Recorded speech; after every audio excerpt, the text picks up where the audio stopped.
हर हर महादेव दोस्तों, आज 12 अक्टूबर नवरात्रि का आखिरी दिन है, जिसे विजयदशमी के नाम से भी जाना जाता है। इस दिन रावण दहन होता है और नीलकंठेश्वर महादेव के उपाय करने का समय आता है। इस दिन कई समस्याएं हल हो सकती हैं। नीलकंठ चिड़िया के दर्शन करने से पाप समाप्त होते हैं, लेकिन आजकल ये चिड़िया दुर्लभ हो गई है। अगर कोई व्यक्ति विजयदशमी पर इस चिड़िया का दर्शन कर लेता है तो उसे लाभ मिलता है। इस दिन महादेव को 7 बेलपत्र अर्पित करना चाहिए। बेलपत्र के नीचे की ठूंठ को महादेव के शिवलिंग पर रखना आवश्यक है, जबकि जल में गंगाजल डालकर उसे भी अर्पित करना चाहिए। जब हम बेलपत्र अर्पित करते हैं तो उसका ध्यान नीलकंठेश्वर महादेव की ओर होना चाहिए। नशा करने वाले व्यक्तियों के लिए यह उपाय विशेष लाभकारी है। चाहे वह शराब हो या अन्य नशे के पदार्थ, इस उपाय से उनकी आदतें बदल सकती हैं। इसके अलावे लौंग का एक और उपाय है, जिसमें 5 लौंग का प्रयोग करना है। यह उपाय नीलकंठेश्वर महादेव के नाम से ही करना चाहिए। अगर कोई व्यक्ति खराब संगति में चला गया है या गलत आदतें अपना रहा है, तो इस उपाय का प्रभावी रूप से उपयोग कर सकते हैं। ये व्यक्ति को सकारात्मक दिशा में वापस लौटाने में मदद करता है।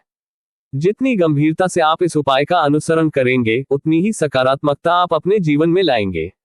अब यह आवश्यक है कि आप इस उपाय को सही तरीके से समझें और लागू करें, जिससे आपका जीवन प्रभावी तरीके से संवर सके। 5 लौंग के साथ उपाय करने के लिए सबसे पहले आपको तांबे के लोटे में जल भरना है और उसमें लौंग डालनी है। इसके बाद लोटा लेकर महादेव के शिवलिंग के पास जाएं। वहां जल को समर्पित करते समय प्रार्थना करें कि यह व्यक्ति गलत संगति में चला गया है और उसकी आदतें सुधारें। इसे 10 से 20 मिनट तक वहीं छोड़ें, फिर लौंग का जल ले जाकर उस व्यक्ति को पिलाएं। यह प्रक्रिया 5 दिनों तक जारी रखें, जिससे व्यक्ति की गलत आदतें सुधरने लगेंगी। इसके अलावा बेल की छाल से भी एक उपाय बताया गया है। बेल पेड़ के नीचे जाकर थोड़ी सी छाल निकालें और उसे पानी में डालकर 15 से 20 मिनट तक छोड़ दें। फिर छाल को किसी पत्थर पर रगड़ें ताकि उसका काला रंग निकले। इससे 7 गोलियां बनाना है, जिन्हें फिर से तांबे के लोटे में जल के साथ नहीं डालना है। जल चढ़ाने के बाद इन गोलियों को नीलकंठेश्वर महादेव के नाम से समर्पित करना है। आपको प्रार्थना करनी है कि घर का व्यक्ति जो भी परेशानी पैदा कर रहा है, वह सुधर जाए। इन गोलियों को घर पर रखें और धीरे धीरे नीलकंठेश्वर महादेव के नाम से देना शुरू करें। यह प्रक्रिया 10 से 15 दिन तक चले, जिससे घर में शांति और सुधार आ सके। इस प्रकार नवरात्रि के अंतिम दिन के उपायों से न केवल व्यक्तिगत समस्याओं का समाधान होता है, बल्कि परिवार में भी सकारात्मकता का संचार होता है।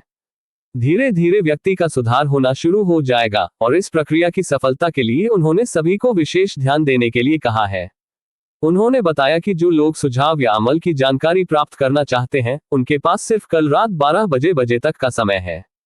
जिन्होंने उनसे संपर्क किया है या कुछ मदद मांगी है, उन्हें वो अवश्य देंगे।